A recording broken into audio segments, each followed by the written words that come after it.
it a natural 16:9 aspect ratio. But why would we design it that way? What is the design center for a phone? It's this. It's your hand. A phone should feel great in your hand, and more importantly, it should be easy to use with this magical device we all carry called a horizontally opposed thumb. It does most of the hard work for us. So when you carry your phone, it should fit beautifully in your hand. It should be easy to send messages, type emails, surf the web, and that's just how we designed iPhone 5. This display is simply amazing. Let's zoom in a little closer. You see with the vertical pixels now, we're able to add a fifth row of icons to your home screen, so more apps on every screen. And all the software that comes on the iPhone 5 has been updated to take advantage of this display. So you see more of the web when you're surfing Safari. You see more of your email and mail. Your calendar shows more events. And as you probably know, when you turn your calendar sideways in the iPhone, it automatically goes into week view. And now you see a full 5-day work week, where previously it was just over 3 days. It's a really useful view. And all of our software is being updated as well to take advantage of this display. Our iWork applications, so Keynote, Pages, Numbers, all take advantage of this gorgeous display. Our iLife software as well, iPhoto, iMovie, GarageBand. There's much more room to work and play. But Tim told you there's 700,000 applications in the App Store. What happens with all of them? Well, this is part of the brilliance of the design.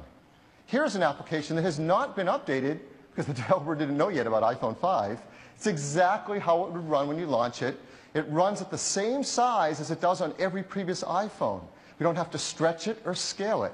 It fits perfectly with the same dimensions. We center it, and we just subtly place black borders on either side of it that you don't even notice. It works exactly as the developer intended it to. The same is true in the vertical position as well. So all your software works just like before. Now, we have given some of the developers early access to take a peek at the iPhone 5 and this new 4-inch Retina display and to see what they'll do with their applications. And what we learned is two things. One, they can update their apps very quickly. And number two, when they want to, they don't want to just make it bigger. They want to do more with this display. So let me just show you two quick examples, before and after, of two popular applications. First, CNN. This is the application. If you use it like many of us do, it's working just like you're used to. But now with their update, they take more advantage of that beautiful display, have more areas to present the stories, just a better application. Here's a second example, Open Table. You've likely used this to make reservations. This is how it is currently. It works just like before. And here's their new update, taking advantage of this gorgeous display. They've updated to show restaurants. They've actually applied some of the techniques and user interface of their iPad app into the iPhone now with the larger display area. And everything you do looks gorgeous on this display. Photos, TV shows, of course, movies take advantage of that beautiful widescreen display. When I say it looks better, they really do look better. This display has 44% more color saturation than the iPhone 4S display. And if you know about this stuff, this takes us to full sRGB color specification. So this is the most accurate display in the industry. And the engineering team went much further than that. They did some breakthrough work and have integrated the touch sensors right into the display itself. Others put a layer called an ITO layer on top. By doing this, we make it 30% thinner than the previous display, and we remove a layer, making the image sharper, having less glare and sunlight. This truly is the world's most advanced display. We couldn't be prouder of it. And that's the first feature in the new iPhone 5.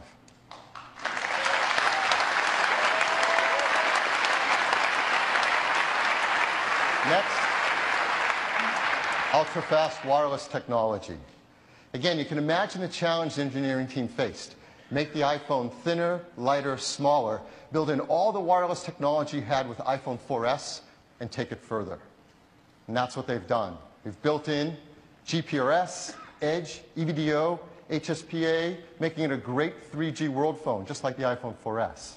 But to that, we've added HSPA+, dual carrier HSDPA, and yes, LTE.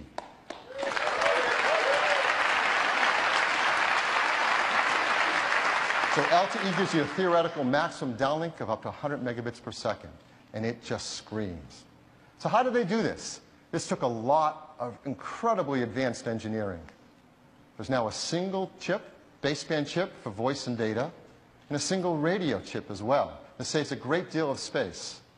And we have a really unique Apple innovation in a dynamic antenna. We started this with the iPhone 4S and taken it much further with iPhone 5, where it can automatically switch antenna connections on the base antenna between different networks, creating different virtual length antennas. Now, you probably know LTE is probably the most complicated networking technology ever brought to this earth. And there are different bands and frequencies around the world. So an important question is, who are we working with to roll out LTE on iPhone 5? Well, in the US, we have great partners we're working with, AT&T, Verizon, and Sprint, to support LTE on iPhone 5. In Canada, Rogers, TELUS, Bell, Virgin, Fido, Koodo,